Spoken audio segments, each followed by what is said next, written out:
Subscribe to our YouTube channel and press the bell icon to get the latest updates. अपने पुत्र को हंसते हुए वनवास भेज दिया माता सुमित्रा ने। रामायण जीवन का संपूर्ण सार है। इसकी हर पात्र से बहुत सीख मिलती है। अयोध्या के महाराजा दशरथ की 3 महारानियां थीं, माता कौशल्या, माता कैकेयी और माता सुमित्रा। माता कौशल्या पटरानी थीं, जबकि माता कैकेयी महाराजा दशरथ को सर्वाधिक प्रिय थीं। वहीं माता सुमित्रा माता कौशल्या की सेवा करना अपना धर्म समझती थी।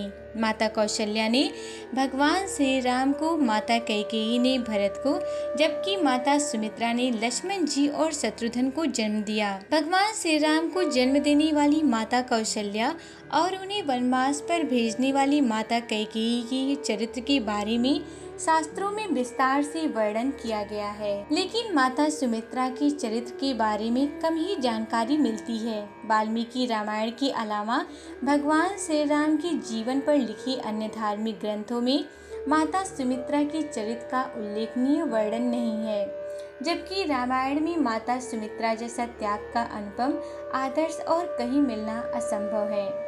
माता सुमित्रा हृदय ममतामयी थीं। वह चारों राजकुमारों से बहुत स्नेह रखती थीं। चारों राजकुमार भी माता सुमित्रा से बहुत प्रेम करते थे और उनकी गोद में ही सोते थे। कभी कभी माता कौशल्या प्रभु श्री राम को अपने पास सुला लेती थीं, लेकिन रात में जब श्री राम की नींद खुलती तो वह माता सुमित्रा के पास जाने के लिए रोने लगती और माता कौशल्या को उन्हें माता सुमित्रा के पास छोड़कर आना ही पड़ता था। माता सुमित्रा प्रखर, प्रभावी और न्याय के लिए दृढ़ता से खड़ी रहने वाली स्त्री थीं। भगवान श्री राम भी माता सुमित्रा के व्यक्तित्व से भली भांति परिचित थे।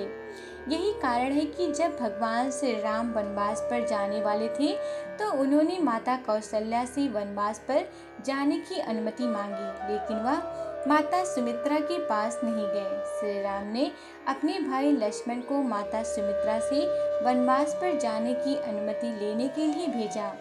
श्री राम जानते थे कि माता सुमित्रा में न्याय के लिए दृढ़ता पूर्वक खड़े होने का साहस है और यदि वह न्याय के लिए अड़ गई तो फिर कोई भी उनका विरोध नहीं कर पाएगा।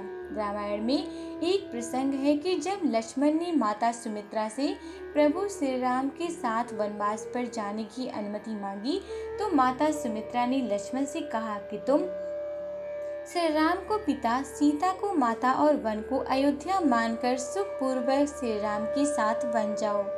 वहीं एक अन्य प्रसंग है कि युद्ध के दौरान लक्ष्मण मूर्छित होकर रणभूमि में गिर पड़े थे।